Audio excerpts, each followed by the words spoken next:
Bismillahirrahmanirrahim. Today we are going to discuss about the hip bone. Hip bone is the largest irregular bone. It is made up of three parts.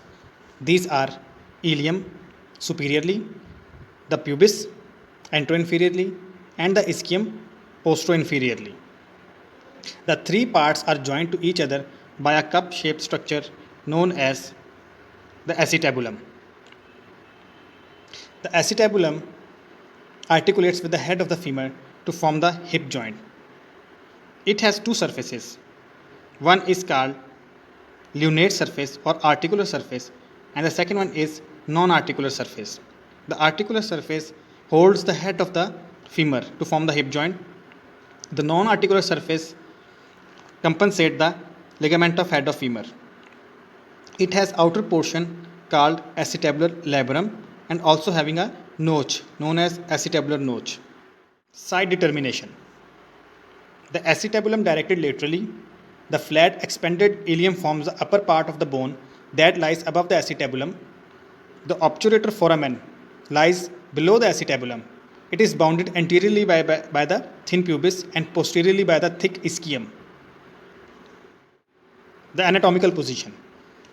The pubic symphysis and anterior superior iliac spine lie in a same coronal plane. The pelvic surface of the body of the pubis is directed upwards, backwards, and medially.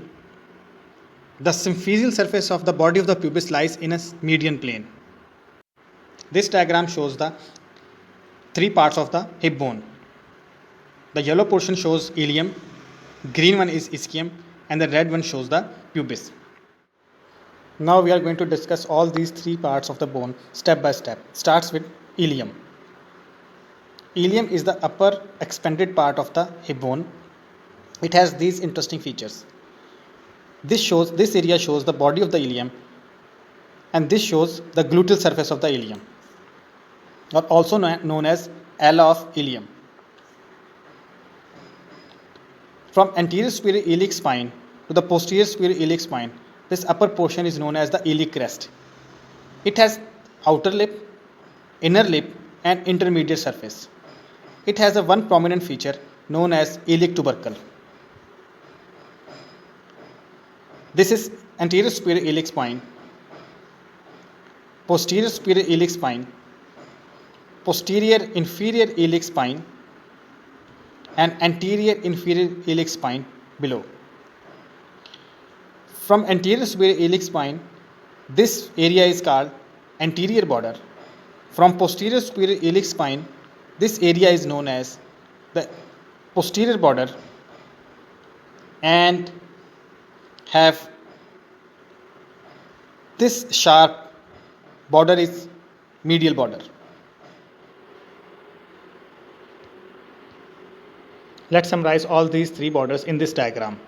This is anterior border, posterior border, and the medial border. Now comes the three surfaces of the ilium: gluteal surface, wing of ala or iliac fossa, and sacroiliac surface. The gluteal surface have three markings. One is the posterior gluteal line, the another one is anterior gluteal and inferior gluteal lines. These three gluteal lines shows the position and attachment sites of the gluteal muscles. The iliac fossa is smooth and give the attachment of the iliacus muscle. The sacropelvic surface shows the interesting features.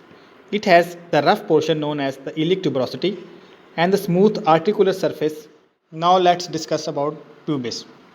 Pubis forms the antero-inferior part of the hip bone and upper 2/3 portion of the acetabulum. It has superior pubic ramus, body of the pubis, and inferior pubic ramus. Now let's discuss the pubis in detail. First of all, the superior ramus. The superior ramus extends from the body of the pubis to the acetabulum. It has three borders and three surfaces. The superior border is called pectinate line or pectin pubis. It is a sharp crest-like extending from the behind the pubic tubercle to the iliopubic eminence. From this end to this end is called superior border or pectineal line. The second one is anterior border. This anterior border is also called obturator crest. And the third one is the inferior border. Inferior border is sharp and forms the upper margin of the obturator foramen. Now let's discuss about the surfaces. From superior border and obturator crest, the anterior border is called pectineal surface. The second one is called pelvic surface. It lies between the superior border and inferior border. This is called pelvic surface. And obturator surface lies between the anterior border and obturator border. This one is known as obturator surface. Body of pubis. This is flattened from before backwards and has superior border called pubic crest. A pubic tubercle at the lateral end of the pubic crest. Three surfaces via anterior, posterior and medial. The pubic tubercle is the lateral end of the pubic crest, forming the important landmark. The anterior surface is directed downwards, forwards and slightly laterally. It is rough supromedially and smooth elsewhere. The posterior or pelvic surface is smooth. It is directed upwards and backwards. It forms the anterior wall of the true pelvis and is related to the urinary bladder. The medial or symphysial surface articulates with the opposite side of the pubis to form the pubic symphysis. The last thing is inferior ramus. It extends from the body of the pubis to the ramus of the ischium, medial to the obturator foramen.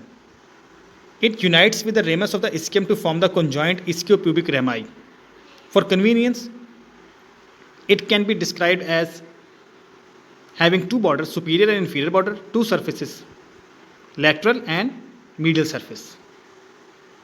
That's all about the pubis. Let's discuss the last portion of the hip bone known as ischium. Ischium have two portions. One is the body and another one is the ramus of a ischium. The body of ischium is a thick and massive mass of a bone, lies behind the acetabulum and obturator foramen. It has two ends, the upper end and the lower end. It has three borders. Anterior border forms the posterior boundary of the obturator foramen. The posterior border, which continues with the posterior border of the ilium, having these interesting features. One is greater sciatic notch, ischial spine, and lesser sciatic notch. And the third one is the lateral border, forms the lateral margin of the ischial tuberosity. Now let's discuss about the surfaces of the ischium. It has three surfaces: femoral surface, dorsal surface, and pelvic surface. The femoral surface lies between the lateral border and anterior border. The dorsal surface continues upward as gluteal surface of the ilium. It also possesses gluteal tuberosity. The third one is pelvic surface, which is smooth and forms the part of the lateral wall of the true pelvis. Let's summarize what we have learned today. Let's see all these anatomical structure in real hip bone.